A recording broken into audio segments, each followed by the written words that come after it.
노인과 바다. 어니스트 해밍웨이. 제1부. 그는 멕시코 만류에서 조각배를 타고 홀로 고기잡이하는 노인이었다. 여든 날 하고도 나흘이 지나도록 고기 한 마리 낚지 못했다. 처음 40일 동안은 소년이 함께 있었다. 그러나 84일이 지나도록 고기 한 마리 잡지 못하자 소년의 부모는 그에게 이제 노인이 누가 뭐래도 틀림없이 살라오가 되었다고 말했다. 살라오란 스페인 말로 가장 운이 없는 사람이라는 뜻이다. 소년은 부모가 시키는 대로 다른 배로 옮겨 타게 되었는데 그 배는 첫 주에 큼직한 고기를 3마리나 잡았다. 소년은 날마다 노인이 빈 배로 돌아오는 것을 보고 가슴이 아팠다. 노인은 마을 외곽의 오두막에 홀로 살았다. 사람들은 노인이 행운을 잃었다고들 말했지만 그는 좀처럼 그 말을 받아들이지 않았다. 왜냐하면 노인은 바다가 다시 자신을 받아줄 거라 믿었고 어쩌면 지금이야말로 인내와 확신을 시험받는 시간이라고 여겼기 때문이다. 소년은 노인을 깊이 따르고 존경했으며 어릴 때부터 노인과 함께 바다로 나갔다. 소년은 노인의 작은 배 위에서 그가 사용하는 낚싯줄과 도구들을 익혔고 그가 단단히 묶어두는 매듭에 깃든 의미까지 이해했다. 소년은 틈틈이 노인을 찾아와 도구를 옮기는 것부터 미끼를 준비하는 일까지 손수 도왔다. 노인은 이미 늙었고 팔과 어깨에는 깊게 새겨진 주름이 있었지만 그 안에는 흔들리지 않는 의지와 온기가 있었다. 노인은 마을의 좁은 골목을 지나 한동안 조용히 바다를 바라본다. 그러다가 곧 낚싯바늘을 다시 점검하고 낚싯줄 매듭 하나하나에 집중한다. 실패는 많은 경험을 가져다줬고 그 경험으로 노인은 스스로를 다잡는다. 몇몇 젊은 어부들은 노인을 비웃으면서도 동시에 미안함을 느낀다. 노인은 그 사실을 알면서도 대놓고 지적하지 않는다. 대신 커다란 해를 등에 지고 바닷바람을 맞으며 희미하게 웃을 뿐이다. 배는 작고 낡았지만 노인은 배의 틈새마다 손때를 남겨가며 고쳤다. 배가 떠있기만 하면 나는 다시 나갈 수 있어. 바다는 가혹하면서도 관대했다. 노인은 그것을 잘 알았다. 바다는 기회를 주고 또 순식간에 모든 것을 빼앗기도 했다. 그렇기에 노인은 바다를 사랑했다. 바다는 노인에게 언제나 스승이었고 때로는 친구였으며 때로는 거대한 적수이기도 했다. 소년이 저녁 무렵 노인을 찾아왔다. 집 안은 허름한 침대와 테이블, 벽엔 낚시에 관련된 그림 몇 장이 전부였다. 소년은 물었다. 내일도 바다에 나갈 거예요? 노인은 고개를 끄덕이며 이번에는 반드시 큰 물고기를 잡을 수 있을 거라 말했다. 그의 목소리는 낙담이 아니라 소박한 결의로 가득 차 있었다. 소년은 그런 노인을 믿었다. 둘은 함께 저녁을 먹었다. 변변치 않은 식사였지만 둘이 함께 웃으며 맛을 음미했다. 노인은 소년을 바라보며 옛날 이야기를 꺼냈다. 스스로 가장 용맹했던 시절, 먼 바다에서 커다란 물고기와 사투를 벌이던 시간, 손바닥이 찢어졌어도 낚싯줄을 놓지 않았던 고집, 그리고 결국은 조수와 날씨가 도와서 그 물고기를 잡았던 무용담이 이어졌다. 소년은 눈을 반짝이며 그 이야기를 들으면서도 지금 자기 앞에 앉은 노인의 고단함을 느꼈다. 그 기나긴 싸움이 남긴 것은 칭송이나 부나 명예가 아니라 한숨과 고요의 지혜라는 것을 소년은 조금씩 깨달아갔다. 식사가 끝났고 노인은 커다란 신문 조각을 들춰 메이저리그 야구 소식을 훑었다. 소년과 함께 디마지오의 이름을 몇 번이나 되뇌며 그의 강인함을 떠올렸다. 노인은 자신의 젊은 시절을 생각했다. 내 팔과 어깨가 아직 건재했더라면 바다 위에서도 누구보다 오래 견뎠을 텐데 말이야. 하지만 시간이 흐르면서 찾아온 육체적 쇠퇴를 노인은 알고 있었다. 그럼에도 마음만큼은 여전히 살아있다고 노인은 소년에게 말했다. 소년은 밤이 깊어 갈 때쯤 자리를 떴다. 노인은 배에 놓아 밧줄을 재점검했다. 새벽에 일어나기 위해 몸을 눕혔지만 머릿속은 이미 바다 위로 나가 있었다. 내일은 85일째였다. 노인은 종종 손에 감각이 남아있는지 확인하곤 했다. 어깨는 무겁고 허리는 욱신거렸지만 낚싯줄을 던질 자신은 있었다. 그는 잠들기 전 다시 한번 속삭였다. 내일이면 잡을 거야. 확실히. 바람은 집의 빈틈새를 스쳤고 먼 하늘 어딘가엔 별이 총총 박혀 있었다. 노인은 길고 얇은 호흡을 내쉬었다.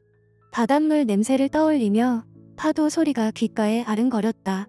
바다는 아직 잠들지 않았고 그 역시 완전히 잠들지 못했다. 그러다 그는 서서히 꿈속으로 빠져들었다. 젊은 시절 아프리카 해안에서 봤던 사자들과 맑게 빛나던 해변의 환영이 머릿속을 채웠다.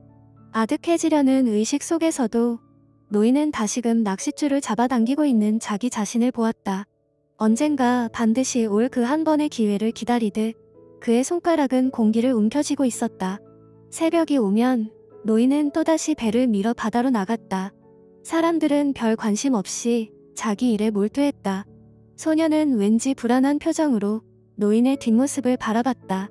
노인은 강한 의지로 그 시선을 등 뒤에 지고 바람과 물결을 친구 삼아 서서히 항구를 벗어났다. 먼 바다로 갈수록 파도는 거칠어질 수도 있었고 하늘이 뒤집힐지도 몰랐다. 그러나 노인은 두려움을 입 밖으로 꺼내지 않았다. 그에게 바다는 오랜 인연이자 마지막까지 함께할 운명과도 같은 것이었다. 노인은 출항을 하면서 자신의 주름진 손을 다시 한번 훑어보았다. 그 손으로 낚싯대를 붙들었고 작사를 쥐었으며 때로는 아픈 상처를 안고 버텨냈다. 이제 다시 한번 큰 물고기를 찾아 나섰다. 어쩌면 그날은 행운이 찾아올지도 몰랐다. 아니, 운이 아니더라도 괜찮았다.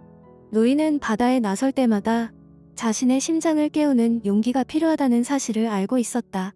그 용기가 사라지지 않는 한 그는 여전히 살아있는 셈이었다. 그렇게 노인은 배를 이끌고 한치의 망설임 없이 물결을 헤쳐나갔다. 소녀는 그 뒤에서 속으로 응원했다. 노인은 팔의 떨림을 느끼며 노를 저었다. 땀이 이마를 적실 때쯤 그는 마음속으로 중얼거렸다. 이번엔 꼭 잡을 거다. 파도는 말을 대신해 노인을 다독였다. 그 부딪히는 물소리는 오래전부터 그래왔듯 어떤 거대한 예감과도 같았다. 세상 사람들에게 노인은 불운한 노인으로 보일지 몰라도 정작 그는 운과 상관없이 자신의 길을 갔다. 어쩌면 그 길은 가장 외로운 길이었을 것이다. 그러나 바다가 길을 허락하는 한 그는 매일 배를 밀고 나갈 것이었다. 노인은 이미 삶의 무게를 져본 사람이었다.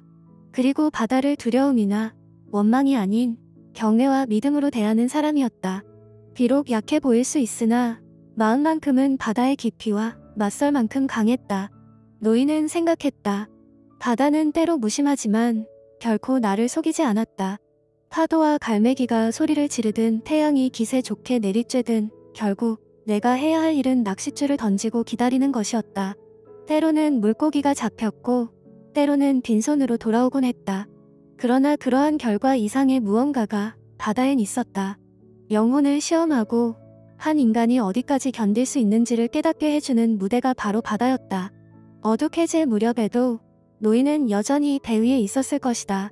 누군가는 운 없는 노인이라고 말했겠지만 소녀는 다르게 생각했다.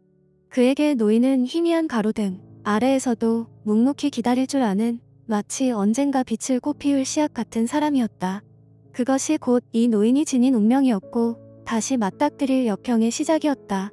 노인은 배 위에서 살며 바다의 마음을 품었다. 그리고 스스로에게 말했다. 고독하긴 해도 외롭지 않아. 바다는 내 편이야. 그런 믿음 하나로 노인은 다시 준비를 마쳤다.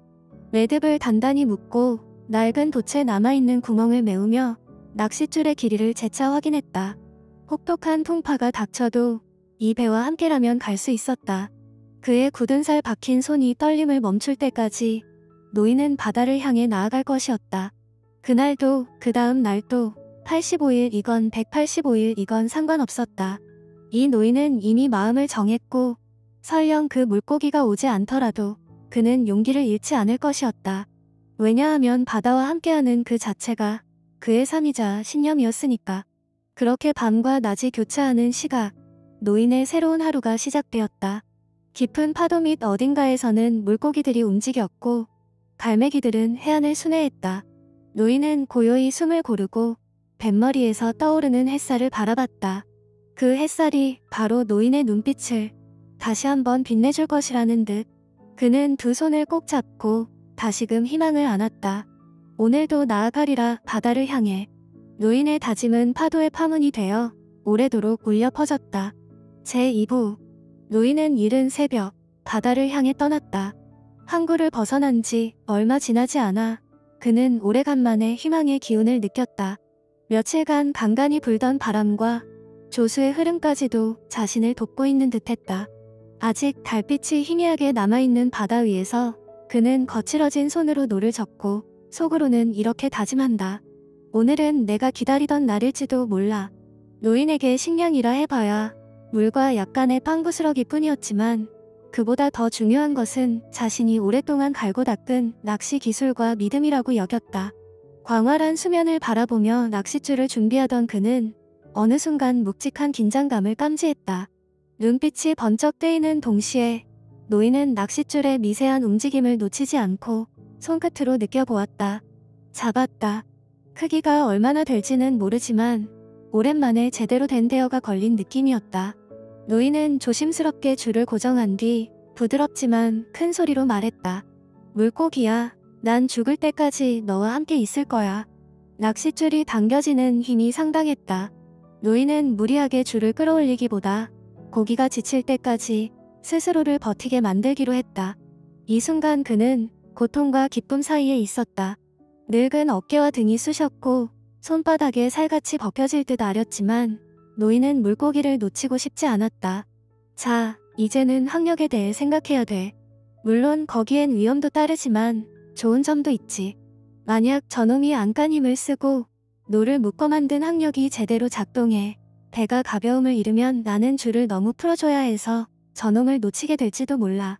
또 배가 가벼워지면 저놈이나 나나 고통을 연장하는 꼴이 되고 말 거야. 하지만 저놈이 전에 없이 굉장한 속력을 내고 있는 이상 나로서는 오히려 안전한 셈이지. 한편으로 이 물고기가 자기와 같은 운명체처럼 느껴지기도 했다. 소년 마놀린이 곁에 있으면 얼마나 좋았을까. 그러나 지금은 이 고독한 싸움을 혼자 감당해야만 했다. 배는 먼 바다로 더욱 끌려갔지만 노인은 마음 한구석에 꺾이지 않는 불씨를 지닌 채 자신을 다잡았다. 바닷물이 튀어 얼굴을 적시고 햇살이 점차 수평선을 넘어오는데도 노인은 줄을 놓지 않았다. 땀과 소금기로 눈이 따가웠지만 바다 한가운데서 다른 선택지는 없었다. 그는 단지 스스로에게 속삭이듯 의지를 북돋아 주었다. 시간은 많아.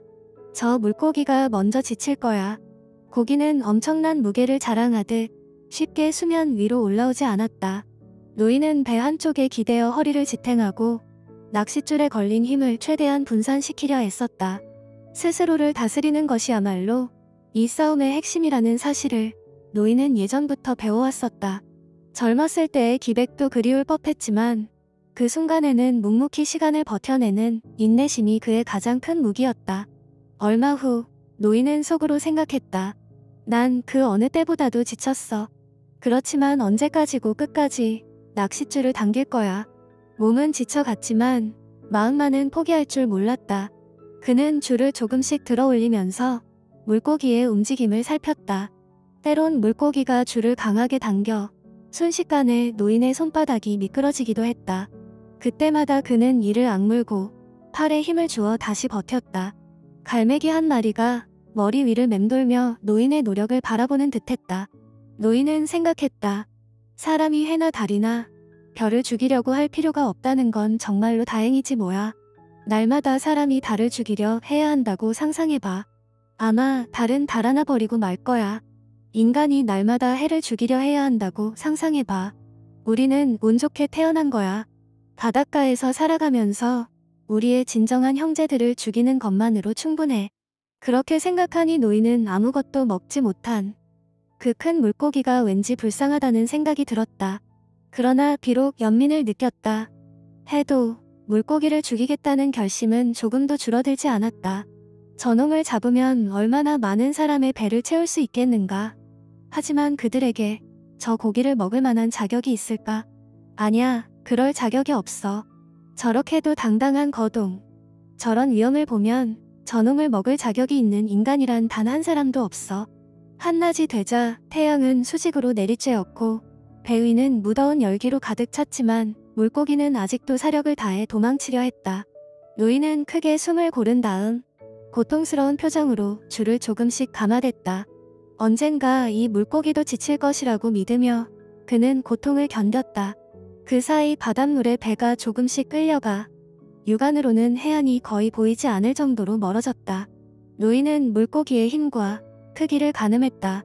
어쩌면 평생 보지 못한 거대한 청새치일지도 모른다고 생각했고 그 사실이 그를 더욱 고무시켰다. 여전히 줄인 배와 갈라진 입술, 녹초가 된 허리 등이 그를 괴롭혔다. 그럼에도 불구하고 그런 상황에서 노인의 정신은 오히려 맑아졌다. 삶과 죽음이 얽힌 사투 속에서 노인은 거대한 적 앞에서도 두려움을 드러내지 않는 법을 배우고 있었다. 그는 소년과 야구 이야기를 함께 나누던 순간을 떠올렸다. 디마지오 선수가 부상 투혼을 발휘해 활약하던 모습 말이다. 그때 노인은 언젠가 나도 저렇게 상처를 이겨내리라고 다짐했던 기억이 있었다. 이 커다란 물고기를 놓치지 않는다면 그도 자신에게 주어진 시련을 이겨낸 것이 될 터라고 생각했다. 시간이 흐르고 해가 기울어 갈 즈음 물고기는 이제 조금씩 노인과의 끈질긴 싸움에 지쳤는지 궤적이 느려지기 시작했다. 노인은 그 틈을 놓치지 않았다. 극도로 예민해진 감각으로 줄의 장력을 느끼고 팔에 남은 마지막 힘을 쥐어짜서 낚싯줄을 끌어당겼다. 등줄기에선 식었던 땀이 다시 흘러내렸다. 몸은 한계에 다다른 것 같았으나 그의 정신만큼은 선명했다. 난 아직 할 수 있어. 노인은 고래나 상어가 나타나지 않기만을 간절히 바라면서 계속해서 끈질기게 낚싯줄을 당겼다. 물고기가 조금만 더 힘을 썼다면 배가 기울거나 줄이 끊어졌을지도 몰랐다. 그는 잠깐씩 한 손을 쉬게 했다가 다른 손으로 줄을 바꿔 잡는 식으로 버텼다. 때론 작은 소리로 중얼거리기도 했다. 괜찮아, 아직 괜찮아. 어느덧 노을이 지고 바다는 붉은 빛으로 물들어갔다. 멀리 갈매기 몇 마리가 떠돌다가 날아갔다. 물고기는 여전히 살아있었지만 더 이상 날렵하게 줄을 당기지는 못했다. 노인은 마음속으로 말했다. 조금만 더 버티면 된다. 바로 그때 고기의 힘이 이전보다 확연히 줄었다는 신호를 감지했다. 이 싸움의 끝이 다가오고 있음을 예감한 것이다. 노인은 천천히 그리고 아주 신중하게 줄을 감아 올렸다. 그 모습을 지켜보면 마치 사냥꾼과 사냥감이 아닌 같은 운명을 공유하는 두 존재가 함께 고통을 견디는 듯한 인상을 주었다. 둘 다 지쳐 있었고 둘 다 물러서지 않았다. 결국 노인의 선택은 마지막 일격을 감행하는 것뿐이었다. 무심하게 흔들리는 배 안에서 작사를 집어드는 손이 떨렸다. 심장은 두근거렸고 이 순간조차도 노인은 소년을 떠올렸다. 그 아이가 여기 있었다면 나를 어떻게 바라봤을까. 마침내 커다란 청새치가 수면 위로 배를 따라 올라왔다.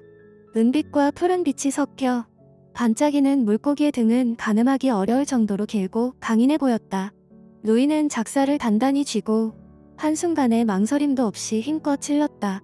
이미 고통으로 부들거리는 팔이었지만 온 힘을 다한 일격이었다.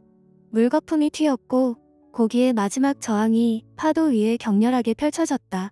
그 굉음 속에서 노인은 묵묵히 줄을 지탱했다. 그리고 드디어 물고기는 서서히 힘을 잃고 잔물결 속으로 쓰러졌다. 노인은 기력을 다해 물고기를 고정시킨 뒤 깊은 숨을 내쉬었다. 그의 몸은 만신창이었지만 마음속에는 안도감과 함께 알 수 없는 공허감도 스며들었다. 그토록 원하던 승리였지만 동시에 어딘가 씁쓸한 감정이 올라온 것이다. 오랜 시간 같이 싸우던 물고기를 쓰러뜨린 뒤에야 느끼게 되는 상반된 감정. 그것이 바로 바다와 함께 온 노인이 지닌 숙명이었다. 이제 문제는 귀환이었다. 이 거대한 물고기를 배에 묻고 돌아가는 길에서 노인은 상어나 다른 포식자들을 경계해야 했다. 혹여나 이 물고기가 그들에게 뜯기지 않도록 사력을 다해 방어해야 했다. 밤바다로 접어들면서 노인은 어둠과 파도를 친구처럼 맞아들였다. 마놀린이 있었다면 훨씬 마음이 편했겠지. 노인은 그렇게 생각하면서도 자신이 감내해야 할 몫이라는 듯 고개를 숙였다. 앞으로 닥칠 일에 대비해야 했지만 이미 몸도 마음도 지쳐 있었다. 그럼에도 불구하고 노인은 결코 낙담하지 않았다. 그 순간 별이 반짝이는 하늘을 올려다보며 자신이 살아있다는 사실과 이 거대한 물고기를 잡았다는 실감을 되새겼다. 그리고 속으로 생각했다. 나는 이 바다에서 여전히 배울 것이 있었다. 모든 것을 다 알게 되는 날이 왔을 때 우리는 생을 마감하는 것인가? 아니면 모든 것을 다 아는 날이 오지 않을 것인가? 그쪽을 향해 걸어가다 삶이 끝나는 것인가? 그렇게 어두운 수평선 너머로 배를 돌리면서 노인은 또다시 뱃머리에 기댄 채 숨을 가다듬었다. 험난한 밤 항해가 곧 시작될 것이었고 얼마나 많은 고난이 더 따를지는 알 수 없었다. 그러나 노인은 알았다. 이렇게까지 물고기와 대결한 이상 이제 자신이 선택할 수 있는 것은 배와 함께 무사히 돌아가는 것뿐이라는 사실을. 바다는 여전히 고요한 듯 거대했고 바람은 서서히 노인의 옷깃을 스쳤다. 노인은 다시금 소나기를 불끈 쥐고 밝아오지 않은 새벽을 향해 배를 몰아가기 시작했다. 제3부 해안까지는 아직도 거리가 멀었고 바다는 순식간에 다른 상황을 불러올 수도 있었다. 노인이 가장 두려워했던 것은 상어떼였다. 이토록 큰 물고기에서 퍼져나가는 피 냄새가 상어를 부를 것이기 때문이었다. 노인은 배를 조심스레 몰아 귀환 항로를 잡았다. 무거운 청새치 때문에 배가 살짝 기우는 느낌마저 들었다. 해는 서서히 저물었고 바닷바람이 시리게 불어왔다. 노인은 낡은 돛을 세우고 물고기의 꼬리 부분을 다시 단단히 묶은 뒤 혹시라도 상어가 나타나면 막아낼 준비를 했다. 얼마 지나지 않아 첫 상어가 나타났다. 한 마리쯤은 어떻게든 쫓을 수 있을 것이라 생각해서 노인은 없는 작살 대신 칼과 노를 결합해 임시 무기를 만들었다. 그러나 상어의 이빨은 단단했고 노인이 힘겹게 공격하는 동안에도 상어는 청새치 살점을 물어뜯었다. 바닷물 위에 붉은 흔적이 덮어지자 더 많은 상어가 몰려오기 시작했다. 노인은 피가 맺힌 손으로 사력을 다해 상어를 몇 마리 물리쳤지만 점차 배 주변이 어수선해졌고 물고기는 조금씩 산산조각이 났다. 노인은 속으로 외쳤다. 하지만 인간은 패배하도록 만들어지지 않았어. 인간은 파괴될 수 있을지언정 패배하진 않아. 이 한마디는 노인이 어떤 상황에서도 스스로를 포기하지 않으려는 굳은 의지를 나타냈다. 상어가 몰려와 고기를 갉아먹어도 그가 할 수 있는 최선을 다해 끝까지 맞선다는 의미였다. 노인은 노를 부러뜨리면서까지 상어에게 타격을 입혔지만 상어들은 계속 나타났다. 배 옆에 매달린 청새치 살이 조금씩 떨어져 나갈 때마다 노인의 심장도 함께 떨려왔다. 노인은 몸뚱이가 뜯겨 성하지 않게 되어 버린 물고기를 더 이상 바라보고 싶지 않았다. 물고기가 습격받을 때마다 마치 자신이 습격받는 듯한 느낌이 들었던 것이다. 이제 난 상어 놈들한테 완전히 지고 말았구나 하고 노인은 생각했다. 이제 너무 늙어서 몽둥이로 상어를 때려 죽일 만한 힘도 없어. 그렇지만 내게 노와 짤막한 몽둥이와 키 손잡이가 있는 한 끝까지 싸워 볼 테다. 한밤이 되자 상어의 공세는 잦아들었지만 이미 노인이 애써 잡은 청새치 대부분은 뼈만 남게 되었다. 노인은 온몸이 피와 땀에 젖은 채 멍하니 바다를 바라보았다. 이게 다 무슨 소용이었을까? 순간적으로 좌절감이 엄습했다. 그러나 곧 그는 자신이 여전히 배와 함께 있고 그래도 이 뼈만 남은 거대한 물고기를 지켜서 돌아가고 있다는 사실을 자각했다. 잡았다는 사실 자체가 남아 있었기 때문이다. 밤새 항해를 이어가며 노인은 간간히 잠에 빠져들기도 하고 다시 깨어나 상어가 또 오지 않았는지 확인하기도 했다. 새벽이 다가올 때쯤 그는 지쳐 쓰러질 듯한 상태로 가까스로 항구 부근에 다다랐다.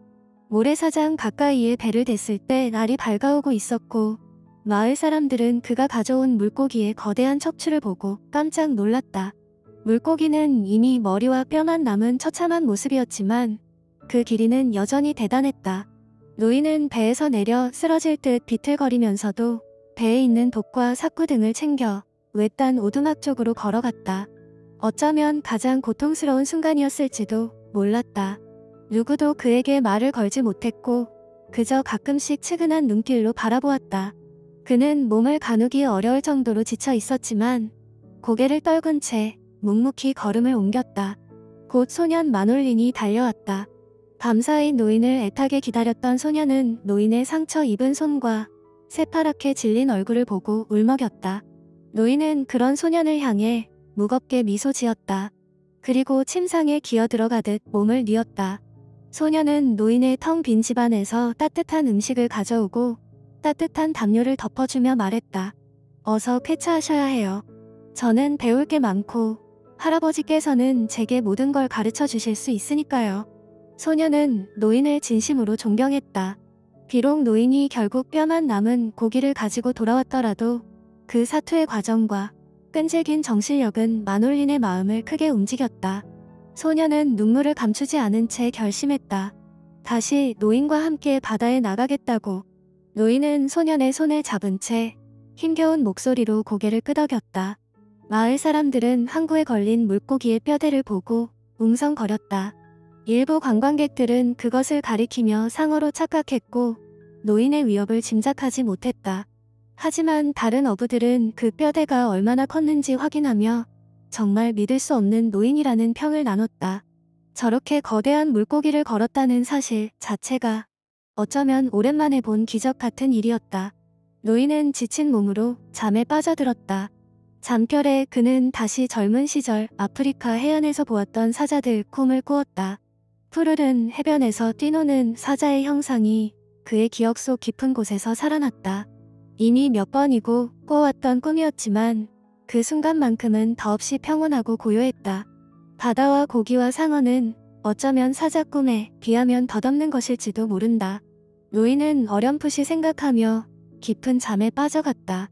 아침이 밝자 소녀는 노인이 혹시나 숨을 거둔 건 아닌지 겁이 나 달려왔지만 노인은 고단한 숨소리를 규칙적으로 내쉬며 자고 있었다. 소녀는 살짝 웃으며 노인의 손에 새로 붕대를 감고 따뜻한 차를 준비했다. 언젠가 이 노인이 회복하면 다시 바다로 나갈 그날을 위해서였다. 마을 사람들은 뼈만 남은 거대한 생선 잔해를 둘러보며 수군댔다. 어째서 이렇게까지 된 거지? 상어 떼가 나타났대. 그래도 저걸 잡아온 게 어디야? 노인의 이름이 회자되었지만 정작 당사자는 누운 채 꿈속에서 먼 사자의 해변을 거닐었다. 그리고 아마도 마음 한편으로는 인간은 패배하도록 만들어지지 않았다는 말을 다시금 곱씹고 있었을 것이다. 소녀는 이 모든 과정을 지켜본 뒤 더 열심히 배우고자 결심했다. 바다는 무섭고 가혹했지만 동시에 엄청난 은혜를 베풀기도 했다. 노인이 보여준 근성과 용기는 비록 결과가 뼈로 돌아온 것이라 해도 결코 실패라고 볼 수 없는 어떤 빛을 내뿜고 있었다. 소녀는 노인이 다시 깨어나면 말할 작정이었다. 저를 데리고 다시 바다로 나가주세요. 그러면 노인은 또다시 미소 지으며 그래, 가자 라고 화답할지 모른다.